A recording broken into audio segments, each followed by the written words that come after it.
The Secret War Against Yourself. A Guide to Breaking Free from Self-Sabotage. Chapter 1. The Echo in the Empty Room. Have you ever felt an invisible force holding you back, a wall you can't seem to break through, only to realize with a painful ache that the wall was built by your own hands? Perhaps it was the moment you were preparing for a major presentation, a chance to shine, but you forgot to charge your laptop the night before. Perhaps it was when a relationship was growing beautifully deep and meaningful, and you lashed out with a cruel word over a trivial mistake, pushing the other person away. Or maybe it's the passion project you've cherished for years, yet you delay starting it with 100 valid reasons like, "I'm not knowledgeable enough, it's not the right time," or "I need to do more research." These actions, viewed in isolation, might seem like simple forgetfulness, a moment of anger, or excessive caution. But when they repeat, forming a pattern, a familiar cycle in your life, we no longer call it coincidence. It is an echo. The echo of a failure foretold. The echo of an inner voice whispering that you are not worthy, that success is a foreign and dangerous land. The feeling is suffocating, bewildering. It's as if you're driving a car on the road to your dreams, but one foot is on the gas while the other is slamming on the brake. You are both the architect and the demolisher. This internal conflict is one of the most painful human experiences. It sows doubt in our own abilities, erodes our self-esteem, and traps us in a loop of regret. We look back at the missed opportunities, the broken relationships, the untapped potential, and ask ourselves, why did I do that? The question hangs in the air, in the silence of an empty room, and the answer always seems to elude us. This journey we are about to embark on together was created to fill that void. We will not stop at merely describing the phenomenon. Together, we will dive deep to the bottom of the mind's ocean, where the currents of fear, limiting beliefs, and past wounds silently shape our actions.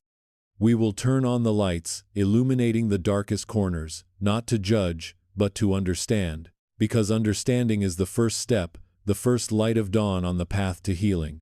Consider this an invitation. An invitation to set aside the self-blame, to pause the war with yourself, and to begin a sincere dialogue with the person within. A dialogue to explore, to accept, and ultimately, to free yourself from the invisible chains you have long placed upon yourself. This journey may not be easy, but it promises to bring the freedom and peace you have been searching for. Chapter 2. The Shipbuilder's Paradox. To truly grasp the nature of self-sabotage, let us build a metaphor together. Imagine that your life, with all its potential and dreams, is a magnificent ship. You are not merely a passenger on this vessel. You are the architect who drafted its blueprints, and the artisan who painstakingly built it. This ship is named the Potential. You have spent years, perhaps a lifetime, constructing it. You selected each plank of the finest wood that is the knowledge you acquired. You forged every sturdy rivet, those are the skills you honed. You wove vast and durable sails, those are your dreams and aspirations. You have worked under the scorching sun, stayed up through countless nights, and weathered innumerable storms of discouragement and failure. Your hands are calloused, your spirit sometimes weary, but your will has never been extinguished. And then, the day arrives. The ship, the Potential, is complete, standing majestic and resplendent in the harbor.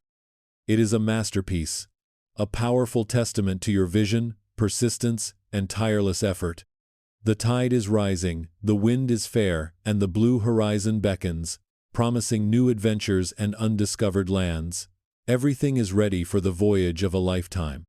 But then, in the stillness of the final night before the launch, something strange happens. You, the shipbuilder, the one who poured your sweat and tears into this creation, pick up a drill. You go down into the ship's hold, to a place hidden from view, and gently drill a small hole in the hull just below the waterline. an act that seems insane and utterly illogical. Why? Why would the creator of the masterpiece also be the one to sink it? This shipbuilder's paradox is the heart of self-sabotage. This is not an accidental mistake. A mistake is when the builder accidentally drops a tool and creates a crack. An external obstacle is when an unexpected storm hits. Self-sabotage is different. It is a deliberate act, though its intent is often buried deep in the unconscious. It is a pattern of behavior in which we actively create obstacles, undermine our own efforts, and prevent ourselves from achieving what we claim to desire. That hole could be procrastinating on a job application until the deadline passes. That hole could be getting drunk the night before a crucial exam. That hole could be revealing a secret that shatters the trust in a relationship. The end result is always a sinking feeling, a profound disappointment, and a confirmation of the toxic belief. See, I knew it, I can never get anything right. Self-sabotage is dangerous because it is so subtle. It often masquerades as rational excuses. I just want everything to be perfect before I start. I'm too busy to focus. I don't want to hurt anyone's feelings. But beneath these justifications, the mechanism of destruction is silently at work. It is not laziness, nor is it a lack of willpower. On the contrary, it requires immense psychological energy to maintain the energy of fear, of anxiety, and of a desperate attempt to protect a fragile sense of self. In the chapters that follow, we will explore why the shipbuilder drills that hole. We will uncover the hidden fears, the limiting beliefs, and the past wounds that forge this seemingly irrational act. And more importantly, we will learn how to take the drill from the shipbuilder's hand, how to patch the holes, and how to become a confident captain, ready to set sail on the open sea. Part I. Deconstructing the shadow. The why behind self-sabotage. We have stood at the harbor and witnessed the shipbuilder's perplexing act. We have named the quiet, internal conflict that prevents our magnificent ships from ever leaving the shore. But to truly understand, we must move from what to why. We must venture into the deep, often murky waters of the human psyche to uncover the hidden currents that drive this self-destructive pattern. This first part of our journey is an exploration, a deep dive into the fears, beliefs, and memories that fuel the paradox. Let us begin. Chapter 3. The Vertigo of Success. One of the most paradoxical and profound reasons the shipbuilder drills a hole in the ship is the fear of success. From a young age, we are taught to crave success. We strive in our studies, toil in our careers, and seek recognition. So why, when standing on the threshold of the very thing we desire, do we tremble and wish to retreat? Let's return to our ship, the potential. Imagine it has successfully set sail. It glides proudly out of the harbor, its sails full, its hull gleaming in the sun. All eyes on shore are filled with admiration. You, the captain, stand on the deck, accepting the accolades. But what comes with that admiration? Attention, expectation, responsibility. The quiet, private work in the shipyard is over. You are now on a grand stage. Every move you make is watched. People expect your next voyage to be just as glorious, if not more so. The pressure to maintain success, to prove the first voyage wasn't a fluke, begins to weigh on you. You are no longer the anonymous artisan. You are the great captain. And that title can feel like a heavy burden. The fear of success stems from several smaller fears. 1. The fear of expectations. If I do well this time, everyone will expect me to always do well. What if I fail next time? I'll disappoint everyone. It's better to never be too outstanding, so no one expects anything from me. Sabotage becomes a way to manage others' expectations, keeping them low and safe. 2. The fear of exposure. Vulnerability. This is a core concept in the research of Dr. Brené Brown. Success makes us seen. When we succeed, we stand out. And that makes us vulnerable to judgment, envy, and criticism. While you were struggling in the shipyard, no one paid you any mind. But when your ship sets sail, it becomes a target for both praise and slander.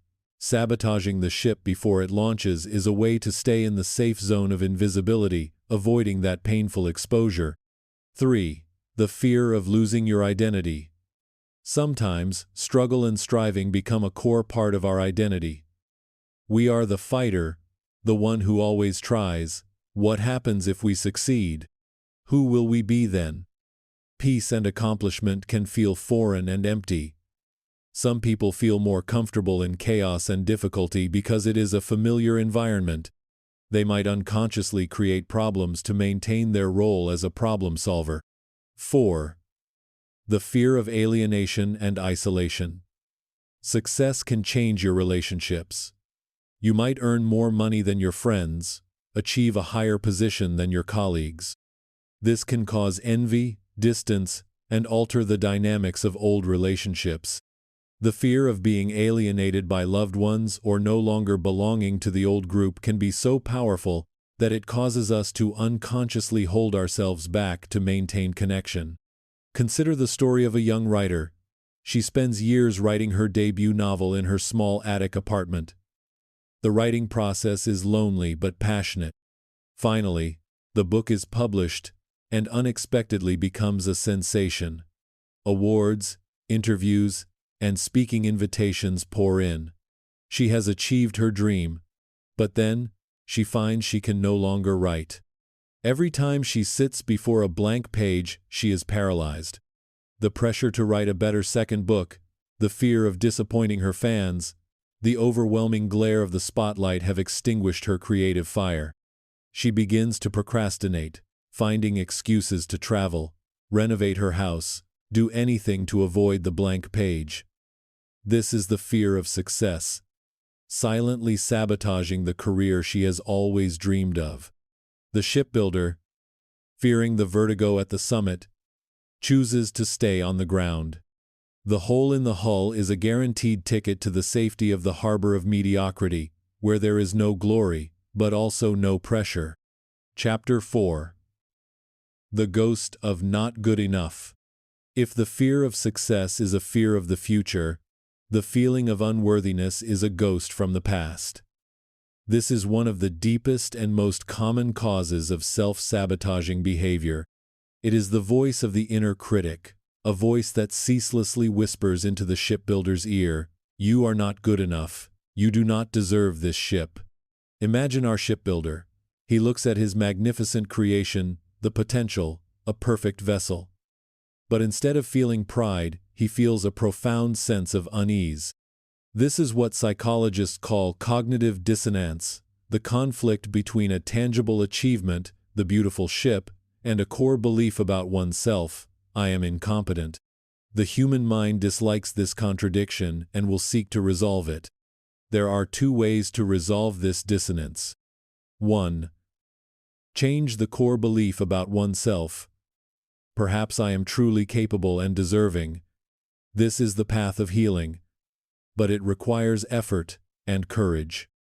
2. Change the external reality to match the core belief. This ship isn't actually as good as it looks. It has a flaw. This is the path of self-sabotage. By drilling a hole, the shipbuilder creates physical evidence to confirm his negative self-belief. When the ship sinks, he can unconsciously breathe a sigh of relief. "See, I knew it. Someone like me could never create something that lasts. At least now things are back in their proper order." The failure, though painful, brings a strangely familiar sense of rightness. This is the cruel logic of the imposter syndrome. The origins of this feeling of unworthiness often lie in childhood. Criticism from parents or caregivers. If a child grows up in an environment where their efforts are constantly belittled, compared, or never deemed good enough, they will internalize that critical voice. As they grow, their parents' voice becomes their own inner critic. Conditional love. When love and acceptance are only given when a child achieves high marks or behaves properly, they learn that their self-worth is not inherent but dependent on performance. This creates a constant fear that if they fail or are imperfect, they will no longer be loved. Early experiences of failure or humiliation. A major failure at school, an instance of being mocked by peers, can leave a deep scar, forming the belief that I am a failure. This inner critic is a master saboteur. It is intelligent and subtle. It knows your exact weaknesses and attacks them. It uses absolute language. You always mess things up. You never do anything right. It compares you to others. Look at them. They have a house and a car at your age, and what do you have? It downplays your successes. It was just luck. Anyone could have done that. It focuses on flaws. Even if you have 9 strengths, it will obsess over your one single weakness. Consider the case of a man who is successful in his career. He is promoted to a management position he has strived for years. Everyone congratulates him. But instead of joy, he feels overwhelming anxiety. He starts working to the point of exhaustion, micromanaging his employees, and fearing to make any important decisions for fear of making a mistake. He constantly thinks, they're about to find out. They're about to realize I'm just an incompetent fraud who was put in the wrong position. Eventually, his stress and authoritarian management style lead to poor team performance, and he receives a negative review at the end of the year. Through his behavior, he has unconsciously created the very outcome he most feared, confirming his deep-seated belief that he did not deserve the position. The shipbuilder, haunted by the ghost of unworthiness, chooses to destroy his own creation rather than live in fear of being exposed. The whole is a painful confession to a crime that was never committed. Chapter 5. The Gilded Cage of Perfectionism. On the surface, perfectionism sounds like a virtue. Who wouldn't want to do things to the best of their ability? However, there is a fine line between a healthy striving for excellence and maladaptive perfectionism, one of the most powerful engines behind self-sabotage. The perfectionist shipbuilder is not necessarily afraid of success or feeling unworthy.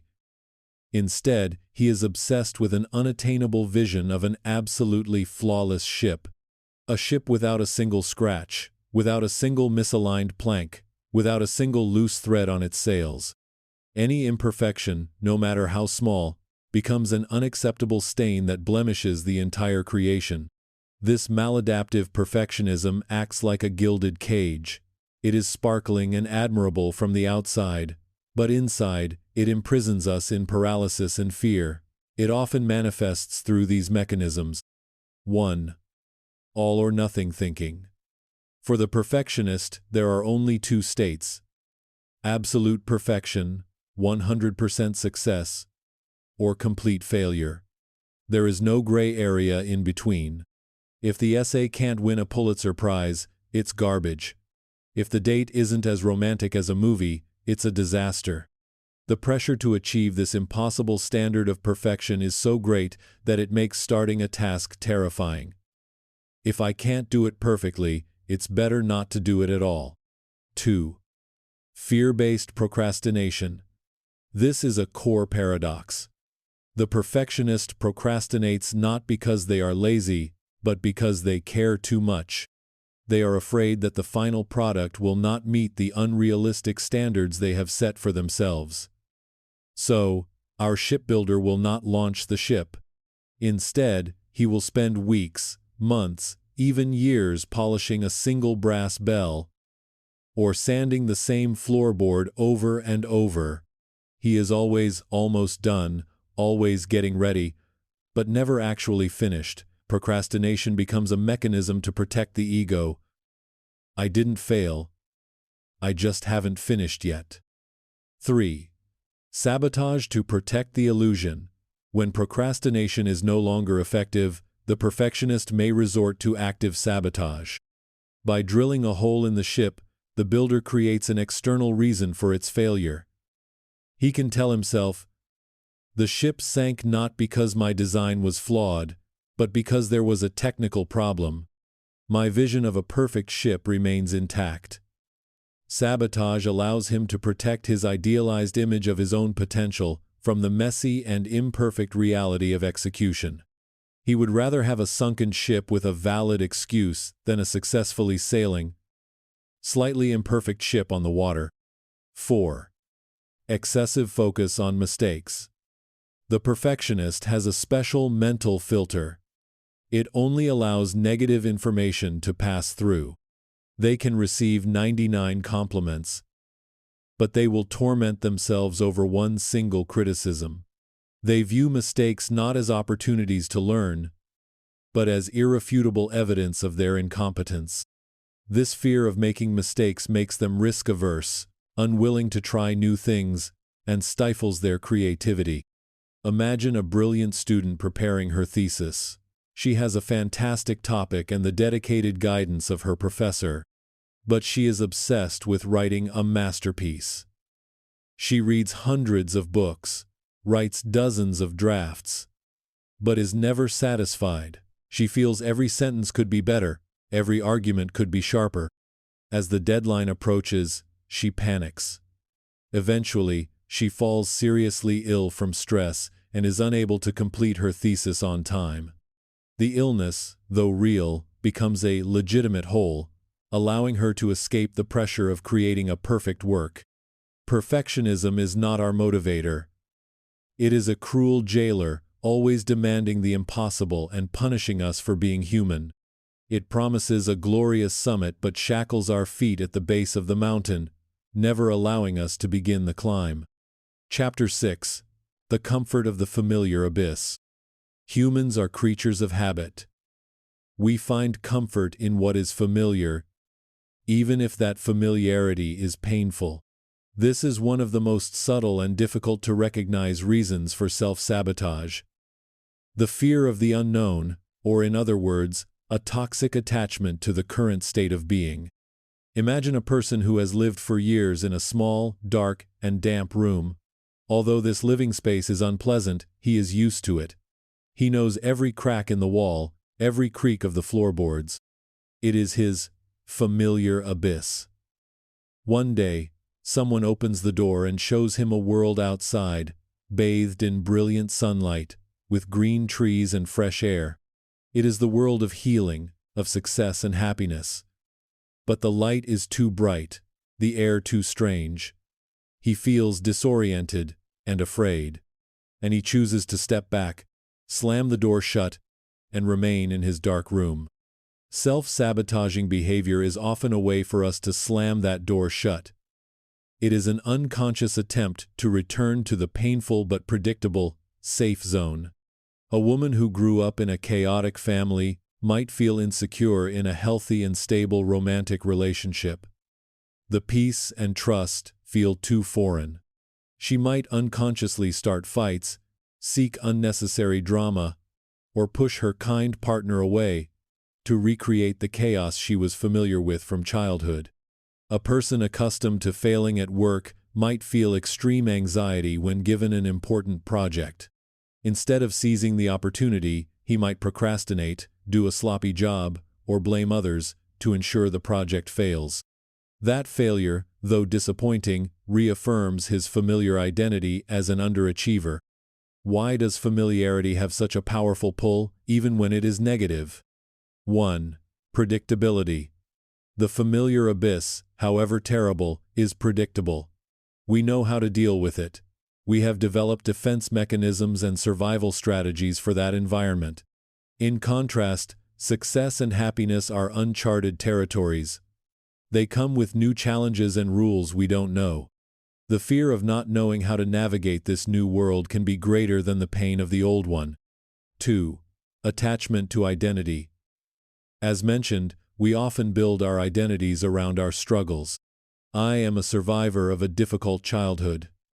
I am someone who always has to struggle financially. If we overcome these struggles, who are we? Change requires us to let go of a part of our old identity, and that can feel like a loss. 3. Survivor's guilt. Sometimes, we feel guilty for rising above the circumstances of our family or community. If everyone around us is struggling, our success can make us feel like we are betraying them. Self-sabotage can be an unconscious way of maintaining loyalty to our tribe. The shipbuilder, after completing his ship, looks out at the vast ocean. That ocean represents change, the unknown. It is both appealing and terrifying. The harbor, with its noisy shipyards and familiar smell of wood, represents his past. By drilling a hole in the ship, he is not just destroying the future, he is clinging to the past. He is choosing the comfort of the familiar abyss over facing the uncertainty of the open sea. That hole is an anchor, holding him fast to what he has always known, no matter how much it hurts him. Chapter 7. The Illusion of Control. Control is a fundamental human need. We want to feel that we can influence our lives and predict outcomes. When we feel helpless, we experience extreme anxiety and stress. Paradoxically, self-sabotaging behavior, an act that seems to be a loss of control, can stem from a desperate need for control. How is this possible? Consider the distorted logic behind it. In a world full of uncertainty, we cannot control whether we get the promotion, whether the other person loves us back, or whether the project succeeds. There are too many external factors beyond our reach. The fear of failure due to these uncontrollable factors can be overwhelming. And this is where self-sabotage enters as a twisted control strategy. The unconscious mind reasons, I can't control whether I succeed or fail on the world's terms, but I can control how and when I fail. By actively sabotaging, we reclaim control from the hands of fate and place it in our own. We become the decider of the outcome, even if that outcome is negative. A student fears he won't do well on his final exam. The anxiety of waiting for the results and facing the possibility of failure is unbearable. So, he decides not to study and goes out to party the night before the exam. When he gets a bad grade, he can say, "Of course I got a bad grade, I didn't study at all." He has controlled his failure. This, strangely, is less painful than trying his best and still failing. Failure after giving one's all would be a direct blow to his competence. Failure due to lack of effort is just a choice. A person is in the early stages of a promising relationship. He fears that sooner or later, the other person will see his true self and leave him.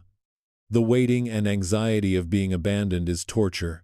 So, he begins to act distant, becomes unreasonably jealous, or even cheats. When the relationship ends, he can tell himself, "I knew it. No relationship ever lasts."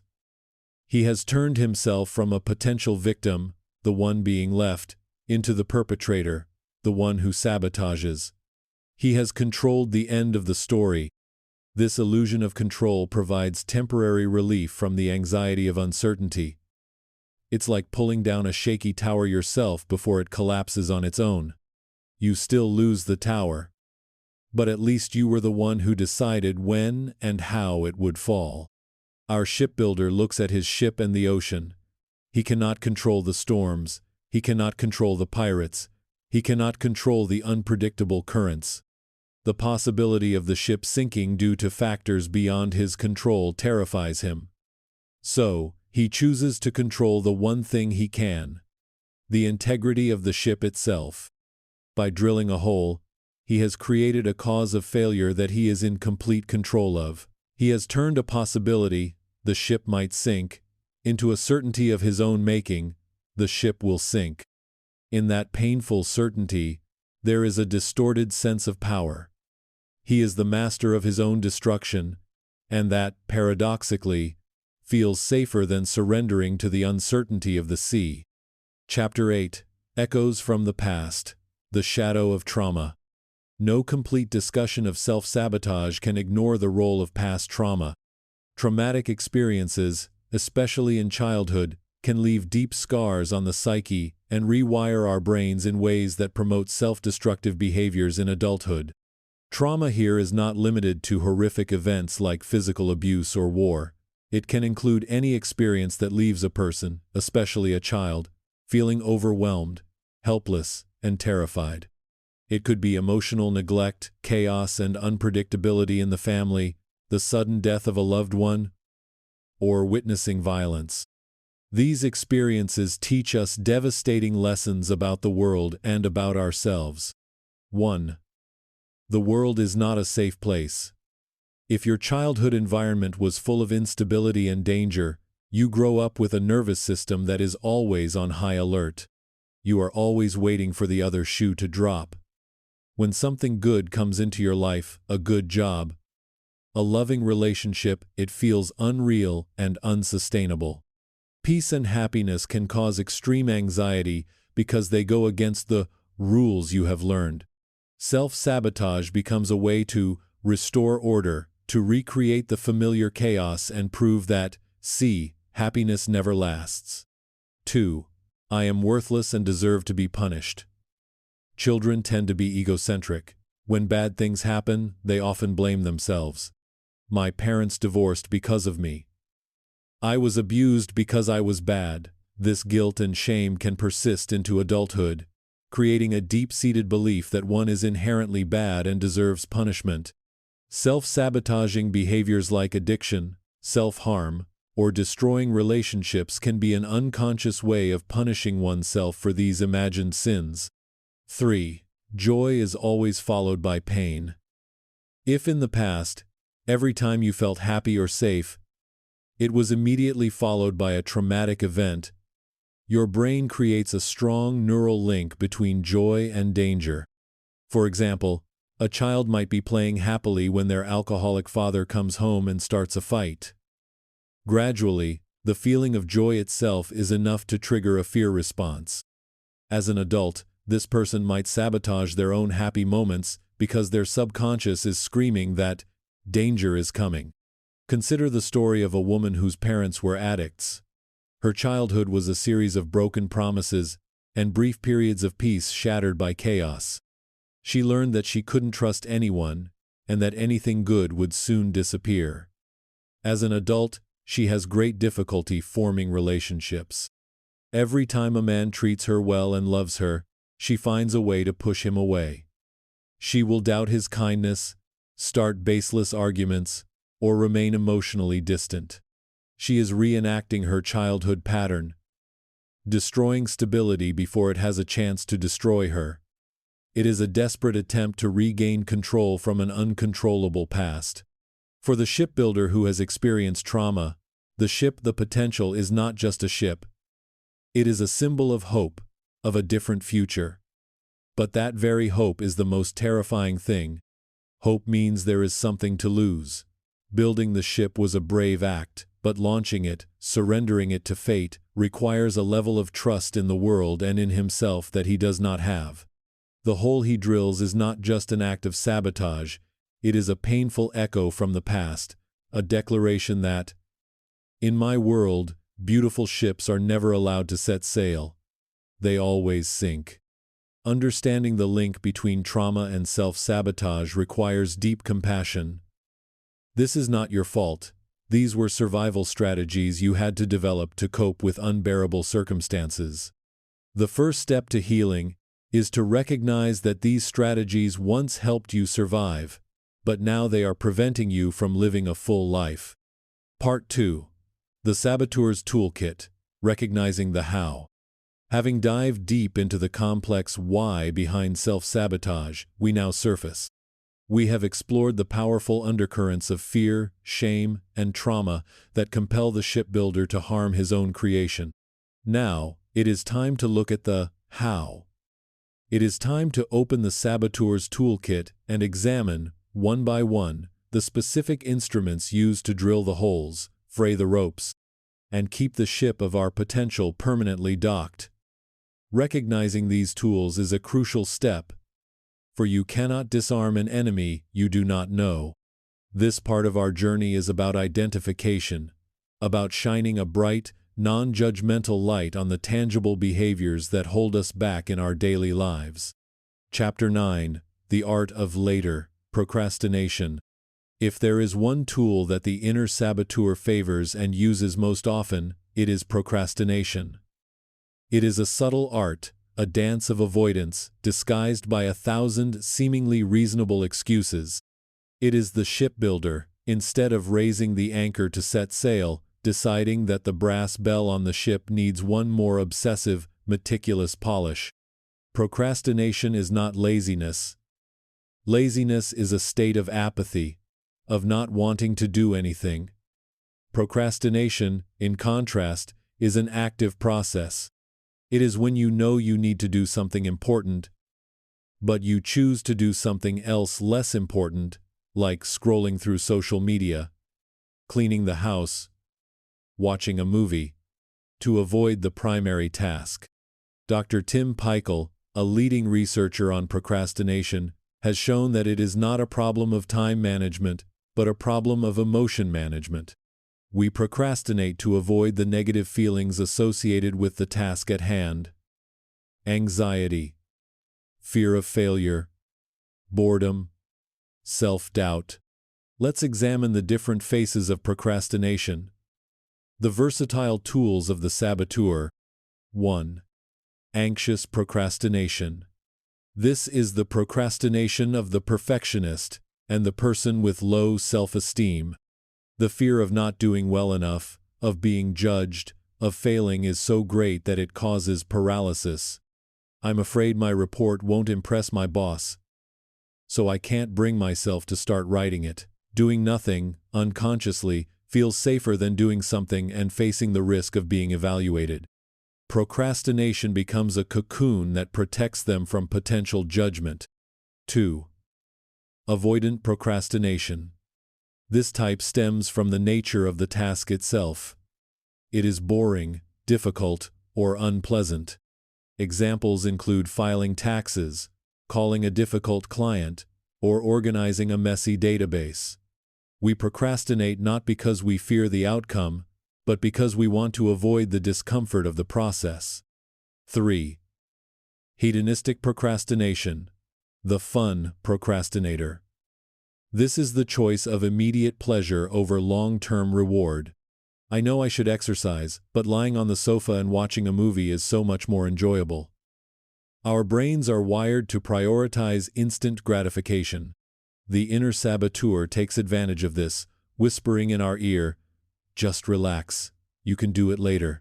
You deserve a break." It turns short-term pleasure into a trap that hinders long-term goals. 4. The thrill-seeker procrastinator. Some people claim they work best under pressure. They deliberately delay until the last minute to get the rush of adrenaline from racing against time. "I'm a deadline-driven person," becomes their mantra. Although they sometimes complete the task, the quality is often subpar. And more importantly, it creates immense stress on the nervous system and reinforces a toxic work cycle. This is also a form of sabotage, as it prevents them from reaching their full potential in a sustainable way. Procrastination is the first and most common hole the shipbuilder creates. It doesn't sink the ship immediately, but it ensures that the ship will never leave the harbor. It imprisons our potential in the port of unfulfilled intentions. Chapter 10. The Busy Trap. Overcommitment and distraction.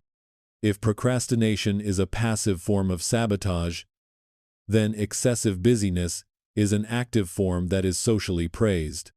In modern culture, being busy is often seen as a badge of honor, a sign of importance and diligence. But in reality, it can be one of the most sophisticated tools of the saboteur.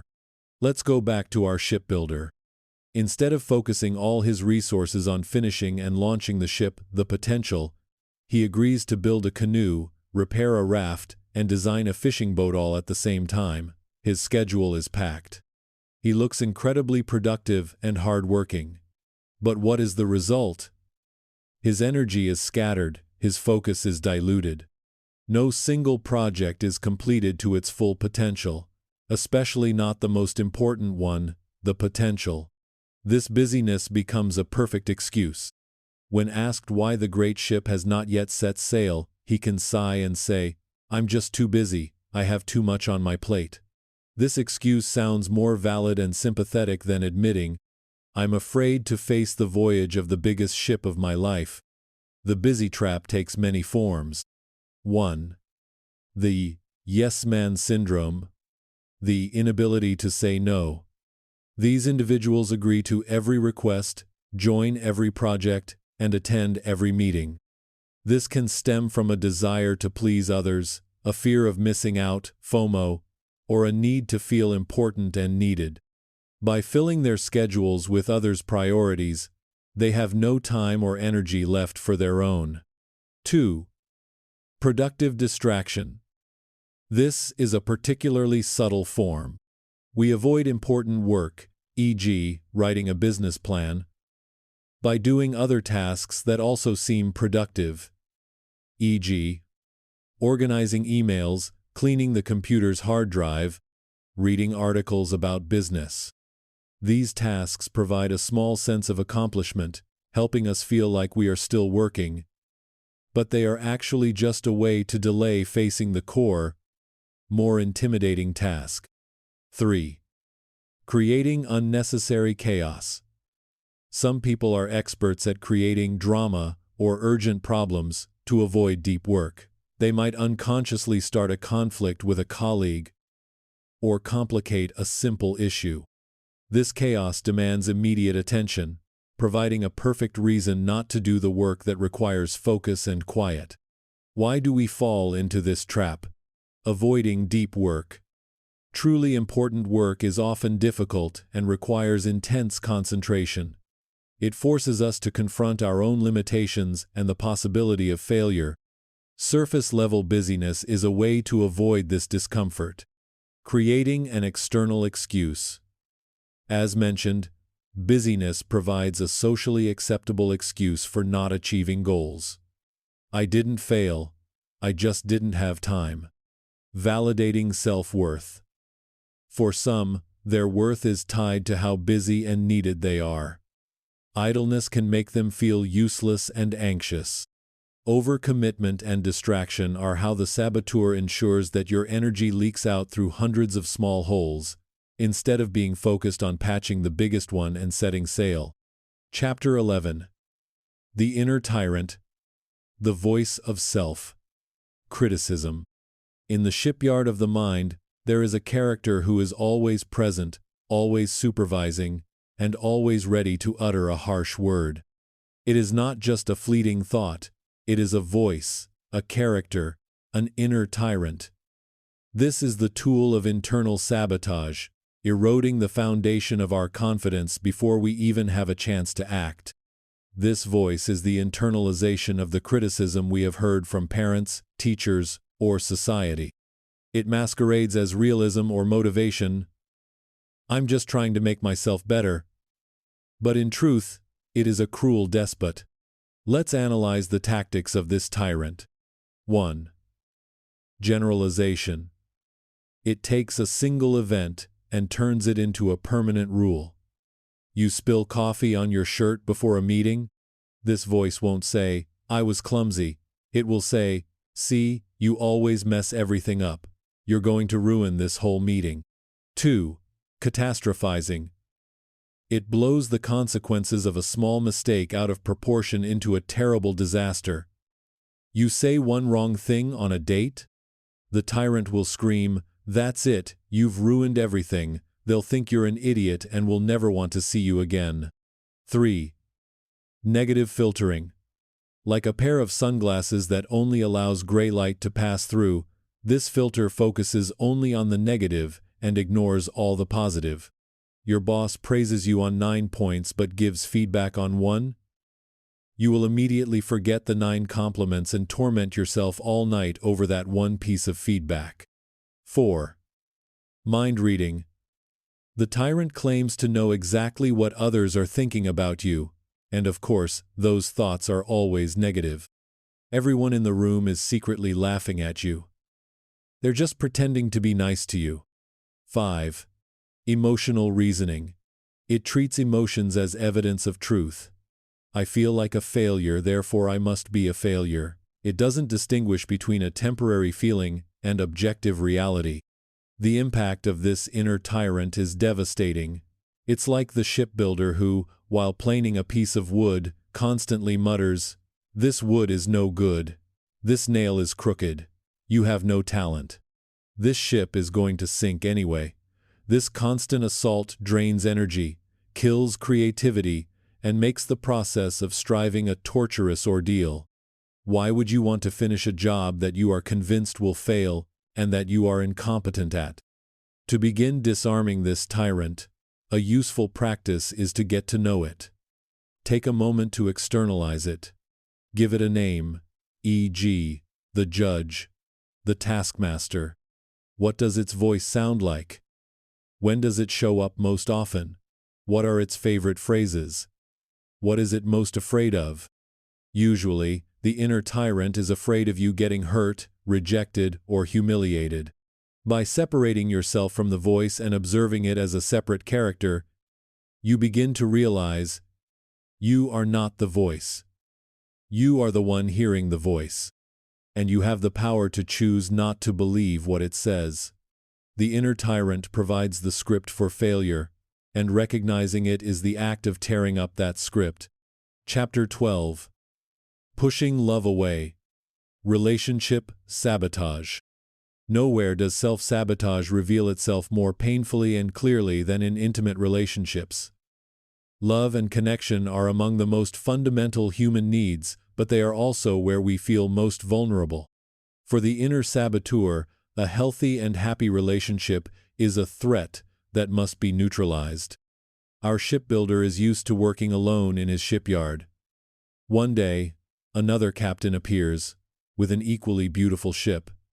This captain suggests they sail together, to accompany each other on the ocean. Instead of being joyful, our builder is terrified. He starts pointing out all the flaws in his own ship. It's not good enough for you. Or worse, he starts nitpicking and criticizing the other captain's ship. Your sails don't look very sturdy. He does everything to push his potential companion away, only to sit alone in his shipyard again, wondering why he is so lonely. Sabotage in relationships can take many forms. 1. Nitpicking. When a relationship becomes too close and too good, the saboteur will start searching for minor flaws in the partner and blowing them out of proportion. The way he eats, the way she laughs, a small habit, suddenly becomes unbearable. This is an unconscious way to create distance and find an excuse to withdraw. 2. Testing. The saboteur might create unnecessary arguments or drama to test whether the partner truly loves them and will stay. Ironically, these tests often push the other person to their breaking point and lead to the very outcome they most feared, the breakup. 3. Emotional withholding. Refusing to share true feelings, fears, and weaknesses. They are afraid that if their partner sees their true self, they will be rejected. By wearing a mask and never allowing true intimacy to blossom, they sabotage the relationship from the very beginning. 4. Choosing unavailable partners. This is a form of preemptive sabotage. By unconsciously choosing people who are already married, who live far away, or who are emotionally unavailable, they ensure that the relationship can never go anywhere serious. This allows them to experience a sense of closeness without having to face the fear of a real commitment. 5. Cheating. This can be seen as the ultimate act of sabotage. It is a quick and effective way to destroy trust and end a relationship, especially when that relationship is becoming too serious or suffocating. 6. Comparing to the past or idealized models. Constantly comparing the current partner to an ex or some unattainable ideal. My ex understood me better. I wish she were more romantic. This comparison kills gratitude and appreciation for the current relationship. These behaviors are deeply rooted in the fears discussed in Part 1. Fear of intimacy. True intimacy requires vulnerability. It is the fear of being truly seen and then rejected. Fear of abandonment. If I push them away first, I control the breakup. That's less painful than being unexpectedly abandoned by them. Reenacting past trauma, unconsciously recreating unhealthy relationship dynamics from childhood, e.g., an emotionally distant parent. Chapter 13, The Body's Burden, Neglecting Physical Well-Being. The saboteur doesn't just attack our careers or relationships. It also attacks the very house our soul inhabits, our body. Neglecting physical health is often not seen as a self-sabotaging act, but rather attributed to laziness or lack of discipline. But in reality, it is one of the deepest and most tangible expressions of the belief, I am not worthy of care. Think of the shipbuilder. If he believes his ship is junk and will sink anyway, will he bother to use the best wood, the strongest ropes? Or will he use cheap, rotten materials and ignore the daily wear and tear? Our body is like that ship. When we believe we do not deserve to be happy and healthy, we will neglect to care for it. 1. Sleep deprivation. We justify it with busyness. I have to work late to finish this project. But often, staying up late is a form of avoidance. Avoiding the quiet of the night, where thoughts and worries can surface. Avoiding tomorrow, with its challenges. Chronic sleep deprivation impairs decision-making, emotional regulation, and increases anxiety, creating the perfect conditions for other sabotaging behaviors to thrive. 2. Poor nutrition. Food becomes a tool to regulate emotions instead of nourishing the body. We eat fast food, sugary treats to find instant comfort when we feel sad or stressed. Or conversely, we skip meals or go on overly restrictive diets as a form of self-punishment. 3. A sedentary lifestyle. Lack of movement doesn't just affect physical health. It is also a manifestation of a stuck mental state. We feel stuck in our lives, and our bodies reflect that with stagnation. Conversely, not moving also reduces energy and increases feelings of depression, creating a vicious cycle. 4. Ignoring symptoms of illness. Procrastinating on going to the doctor when there is a worrying symptom. This is a form of avoidance and denial, stemming from the fear of hearing bad news, and, more deeply, a sense that one's health is not important enough to be prioritized. 5. Substance abuse. Alcohol, tobacco, and other addictive substances become a quick escape from painful emotions. They are a way to numb the inner tyrant, but only temporarily. In the long run, they only increase guilt, shame, and destroy the body, providing more ammunition for self-criticism. The vicious cycle is clear. Believing we are unworthy leads to neglecting the body.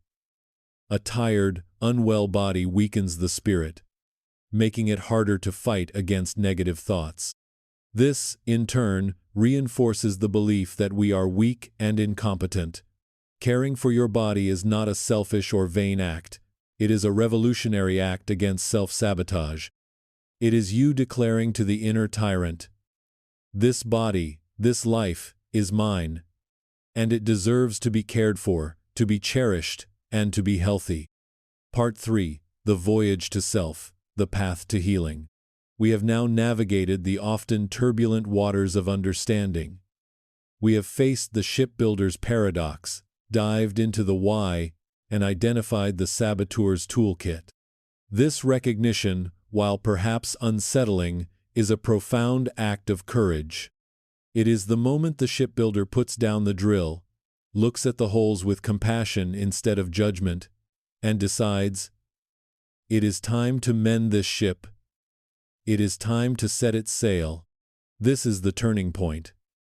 The journey from here on is not one of battle, but of restoration. It is not about destroying the saboteur within, for that saboteur is just a young, frightened part of ourselves. Instead, it is a journey of dialogue, of reconciliation, and of integration.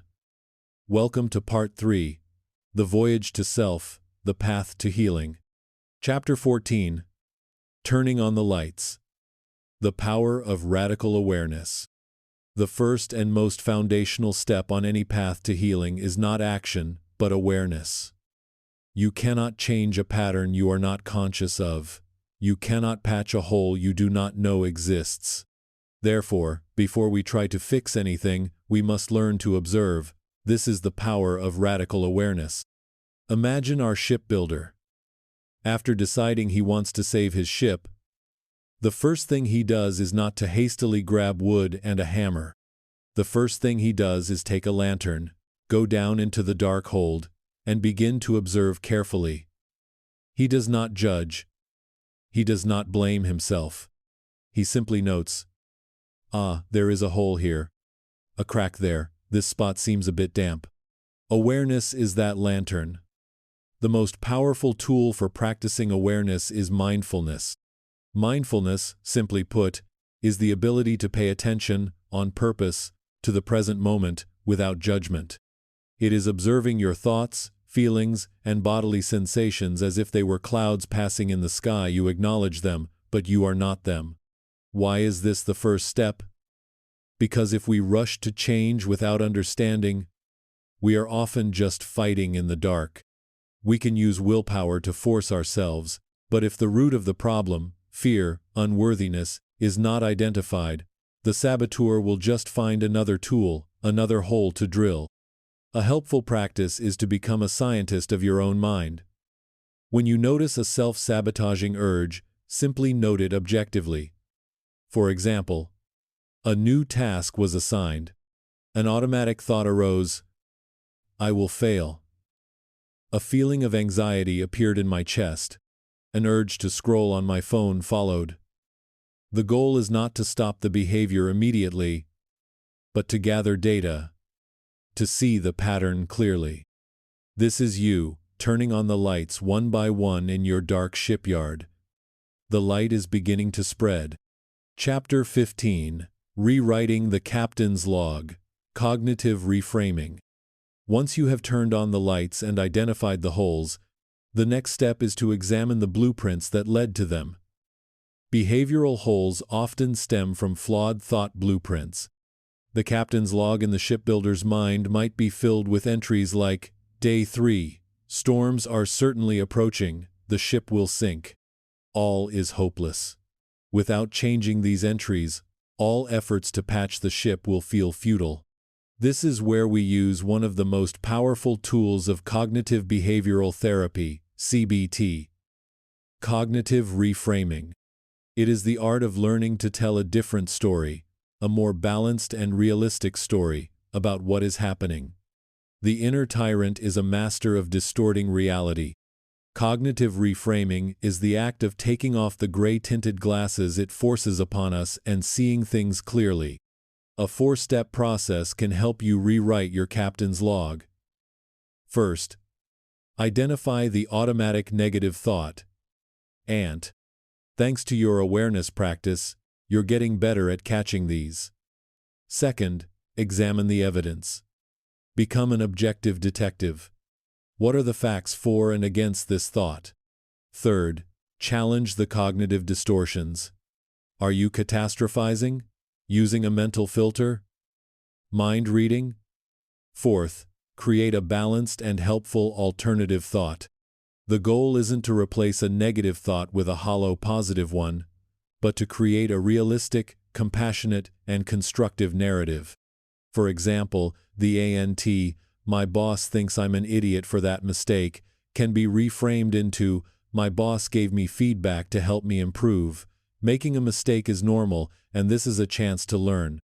I am capable of fixing this. This new thought leads not to paralysis, but to action and growth. Chapter 16. From Ocean to Islands.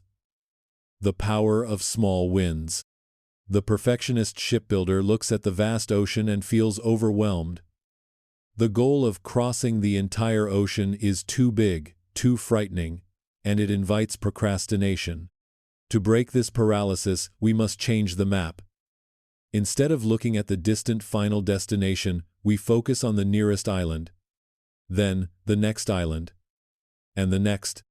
This is the power of breaking down goals and celebrating small wins. Neuroscientifically, this is incredibly effective. Every time we complete a small task, our brain releases a hit of dopamine, the neurotransmitter associated with motivation and pleasure. This creates a positive feedback loop. Accomplish, feel good, motivated for the next accomplishment. This loop directly counters the negative cycle of self-sabotage. To apply this ocean-to-island strategy, break down a paralyzing goal into ridiculously small steps. Write a book becomes open a new Word document. The initial goal is so easy you almost can't say no. Then, apply the 2-minute rule, popularized by James Clear. If an action takes less than 2 minutes, do it now. Go to the gym for an hour becomes put on your workout clothes. This initial action builds momentum. Finally, and most crucially, consciously celebrate. After you complete a small step, pause to acknowledge it. Tell yourself, "Good job. I did what I set out to do." This reinforces the dopamine loop and teaches your brain that action feels good. The shipbuilder is no longer staring at the endless ocean. He's looking at the first island and saying, "I can get there." One island at a time, he rebuilds his confidence and realizes that crossing the ocean is not an impossible leap, but a series of manageable voyages. Chapter 17. Building Your Crew. The Necessity of Support. Even the wisest captain knows they cannot steer a great ship through a storm alone. They need a crew, a navigator to read the stars, an engineer to tend the engine, a lookout to spot the icebergs. Similarly, the journey of healing from self-sabotage is not a solo mission. Trying to do it alone is another subtle form of sabotage, the sabotage of a proud ego.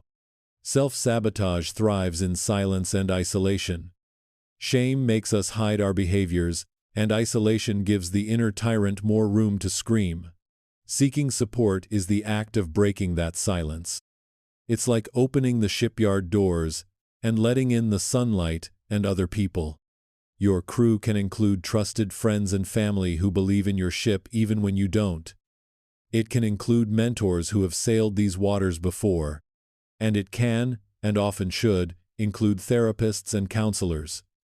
A good therapist is like an expert marine surveyor and master navigator. They are professionally trained to help you identify the leaks you can't see, understand the complex maps of your own mind, and provide you with specialized tools to mend the ship.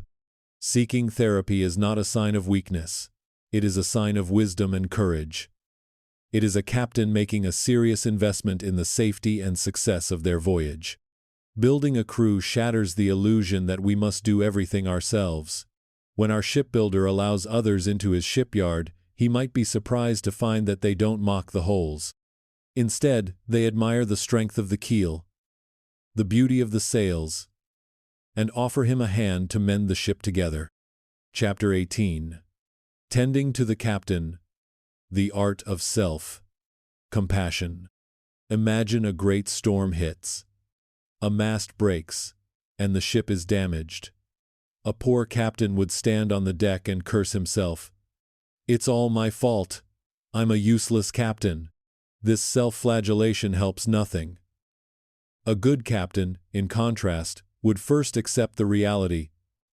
A storm has come. The ship is damaged. Then he would act methodically, reassure the crew, assess the damage, and begin repairs.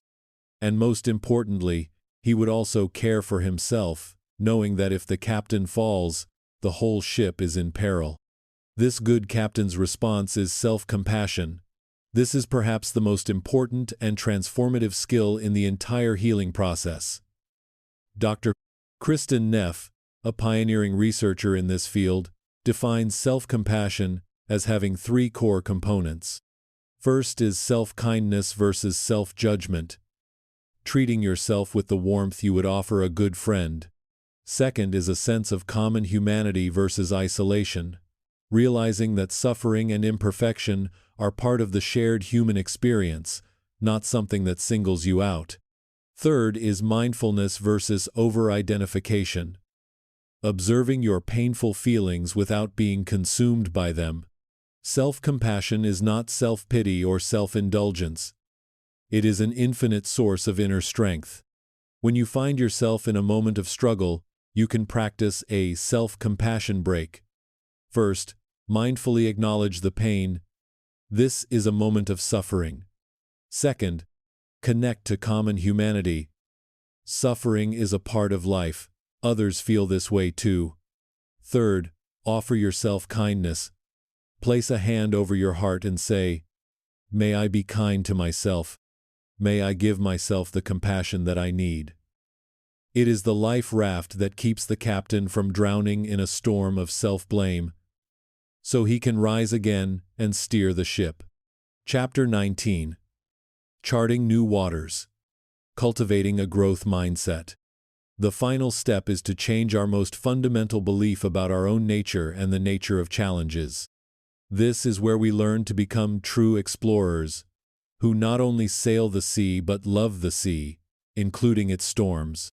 This is the shift from a fixed mindset to a growth mindset, a concept pioneered by Stanford psychologist Carol Dweck.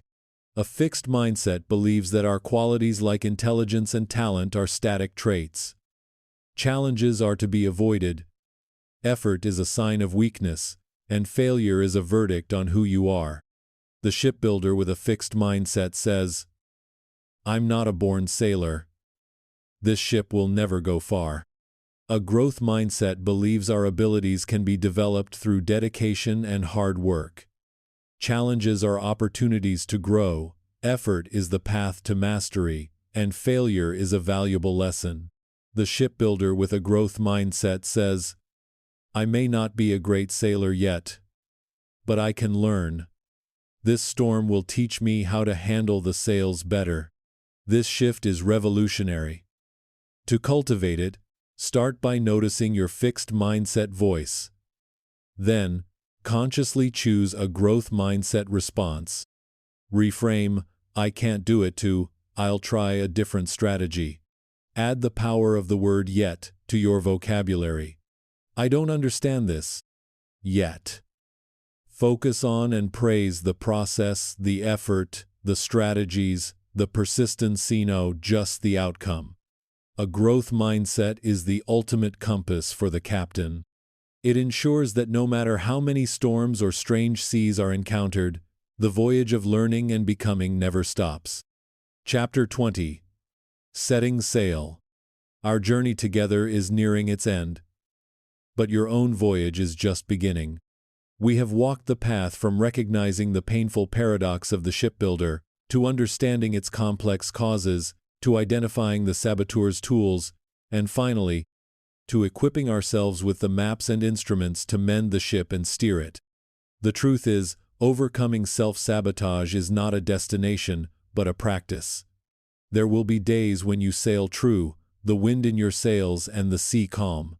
But there will also be days when dark clouds gather, the voice of the inner tyrant rises again, and you feel the urge to pick up the drill once more. And in those moments, remember the lantern of awareness, that you can observe without judgment. Remember the captain's log, that you have the power to rewrite your story. Remember the small islands, that you only need to take one step at a time. Remember your crew, that you are not alone. Remember the kindness of a wise captain, that you deserve care, especially when you struggle. And remember the compass of a growth mindset, that every storm is a teacher. The saboteur within may never vanish completely. It is a part of you, an echo from the past. But you are no longer its slave. You can hear its whisper, and instead of blindly obeying, you can say, "Thank you for trying to protect me, but I will take the helm now." Look out at the horizon of your life. Your ship, the potential, is waiting in the harbor. It may bear a few patches on its hull, its sails may show the marks of past storms, but it is stronger than ever. It is no longer a cursed creation, but a testament to your resilience and courage. The ocean is vast, and the future is uncertain. But you are no longer afraid as you once were, because you have realized that the goal of the voyage is not just to reach some treasure island, but to embrace the very act of sailing, to feel the wind on your face, to learn to read the stars, and to become the captain of your own life. It is time, dear friend, raise the anchor and set sail.